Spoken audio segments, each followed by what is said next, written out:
Welcome to the Gemara on Vav Amud Aleph. We are starting from the fourth wide line in the Gemara, the end of the line. Amar Ze'ira said, Kitron zo tzipori. Kitron is also called Tzipori, they're the same place. V'lama nikra shma tzipori. And why is it called Tzipori? Sheyoshevet b'rosh hahar k'tzipor, because it sits at the top of the mountain like a bird. The Kitron Tzipori, and is Kitron really Tzipori? But isn't it the case that that Kitron is in the portion of Zvulun? The Gemara is now going to do two things here. It's going to prove that Kitron is in the portion of Zvulun, and then it's going to prove that Tzipori couldn't possibly be in the portion of Zvulun. And if Kitron is in the portion of Zvulun, and Tzipori can't be in the portion of Zvulun, then they can't be the same place. That's where we're going, but it's going to take us a little while to get there. So first the Gemara says, isn't it the case that Kitron is in the Chelek of Zvulun? Tichtiv, as it is written in the Pasuk in Shoftim, Zvulun lo horish et Yoshvei Kitron vet Yoshvei Nahalol. Zvulun didn't take over the people who lived in Kitron and Nahalol. It didn't successfully conquer them, but it was supposed to, because that was apparently these two cities were in their portion of the land. Zvulun mitra emal midotav hava. And Zvulun was complaining about its attributes, but Rashi explains midotav here as mazal. Zvulun wasn't happy with the luck of the draw, with the way that God apportioned the land to the Shvatim. Shnei Amar, as it says also in the Pasuk in Shoftim, Zvulun am cheref nafsho lamut. Zvulun is a nation very, very upset, very unhappy, angry, even unto the death. Matam, why? Why is Zvulun so upset? Mishum de Naftali al meramei sadeh.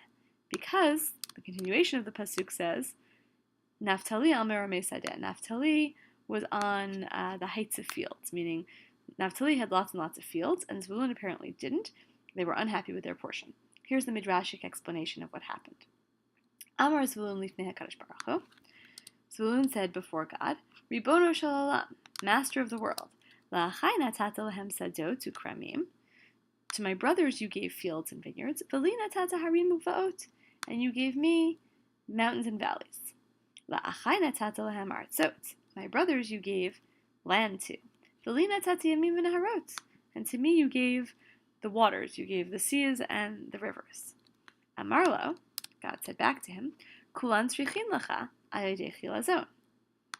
Everyone needs you because of the chilazon. And Rashi explains that chilazon is kind of snail that goes, it lives in the sea, it goes up to the mountains, but its blood is used as the blue dye for tzitzit, for the tcheot on tzitzit, and so God says everyone's going to need what you've got to offer.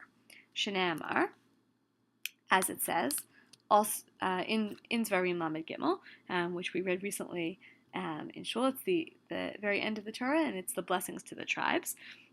So it says there, Amim Harikrao. The nations will sort of call out to the mountains, Usifune Timunei Chol. And then that's the continuation of the pasuk, which the Gemara is going to explain now. I'll put this in yellow because it's a pasuk. Tani Rav Yosef. So Rav Yosef taught about this. Sifune, the word sifune there means chilazon. That refers to this snail, this animal that creates tchelet. Timune, the word timune in that pasuk, zo tarit. This is tarit, which is, Rashi explains, kind of fish, so something also of value that people are going to want. And chol, that word in the pasuk, zo zechuchit levana. That is referring to glass, which you can make from sand. So you have all these things that people are going to want. That's the implication of the pasuk. Amar lefanav. Zvulun says back to God, Ribono shel olam, Master of the world, mi modieni. Who's going to tell me? Meaning, okay, I have all these things, but who's going to tell me if they're taking them, and such that I get paid? Amarlo. So God says back to him, also from the same part of Dvarim, Sham yizbechu zivchei tzedek. There they will offer zvachim, sacrifices of righteousness. Siman ze yehelacha. this is going to be a sign for you. Kol hanotel mimcha b'lo damim, eino mo'il b'pragmatia shelo klum.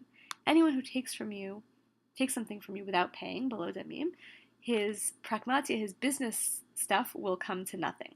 Rashi says that means everything will fail. The glass the sand won't turn to glass, or the glass will break, and the tchelet won't work. Like, nothing's going to work for this person if they try to cheat you out of your money.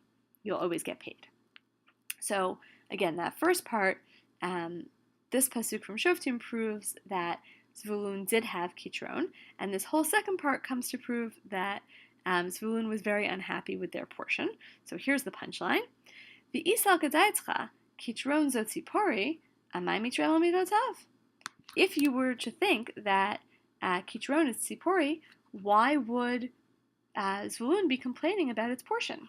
V'hahavia tzipori milta da'adifa tuva.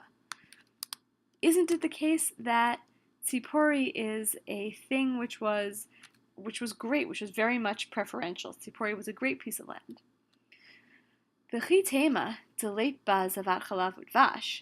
And if you were to say, well, tzipori wasn't that great, it didn't have leitba, it did not have in it ein-lo or ein-bo, the qualities of flowing with milk and honey. V'ha'amar Reish Lakish, but didn't Reish Lakish say, L'didi chazili zavat chalav udvash to tzipori? I saw myself that tzipori was flowing with milk and honey. V'havia shisha asar mil al shisha asar mil, and it was 16 mil by 16 mil. It was a very big area, so you can't say that tzipori wasn't a great chela, because it was actually a big piece of land flowing with milk and honey. V'chi tema, and if you were to say tzalona fisha tide kida'achva or kida'achua, if you were to say that it's not as big for him as for his brothers, right? Maybe, okay, tzipori is great, but it's not as big, it's not as much great land as what his brothers got. If you were to say that, also you'd be wrong, because v'ha'amar Rabba bar bar Chana am Rabbi Yochanan, because didn't Rabba bar bar Chana say in the name of Rabbi Yochanan, L'didi chazi li zavat chalav udvash techol arad Yisrael. I saw the zavat chalav udvash, the parts of all of Eretz Yisrael that were flowing with milk and honey. V'havei kimibei kube ad akra de tulbalkne. And it was like the distance from a place called Bei Kube to the edge, or the fortified edge, of this place called Tulbakni, which is, in case you're wondering, Esrin v'tartin parsei orcha. It's 22 parsei long, and upucha shita parsei, and the height, or the width, the depth of it, is 6 parsei, which is, as Rashi explains, it's bigger than the amount of land that was described as being part of tzipori. It's bigger than this amount of land up here, but nonetheless, it's less than twice as big. So it can't be that if all of Eretz Yisrael is only less than twice as big, that Zvulun would complain about getting a portion that good that was almost half the size. That just can't be. So again, it can't be that tzipori was in his possession and he would complain about it. Afil hachi, the Gemara was trying again. Even so, Afil hachi sadotu kramima difale. Even so, fields and vineyards were preferable to him, meaning he might still complain, okay, yeah, it's great, it has great fruits, tzipori is great, but he really wanted fields and vineyards, and there wasn't enough of that. Dekanami dichtiv, so this can also be seen, this can be extracted from this verse, from a close reading of this verse. V'naftali al meramei sadeh, same verse as we had before. Right, Naphtali is on the heights of the fields, right? Shmamina. Yes, in fact, right, that's the case. That's what he was complaining about. Okay, we're going to read a little bit more about locations. A location that the Gemara wants to discuss, a city that the Gemara wants to discuss. Amar Rabbi Abahu, ve'ikron ta'aker, or ve'ikron ta'akor, zo kesari bat Edom, shehi yoshevet bein hacholot. I'm going to put a comma there.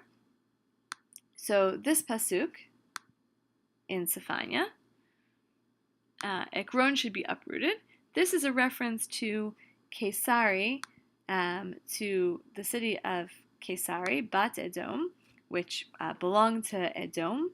Shehi Yoshevet Bein Hacholot, which sat literally between the sands, or between the beaches. And it was literally a stake planted, or like a stake stuck in the ground, or a spear stuck in for Israel in the days of the Greeks. It's like saying it was like a thorn in their sides.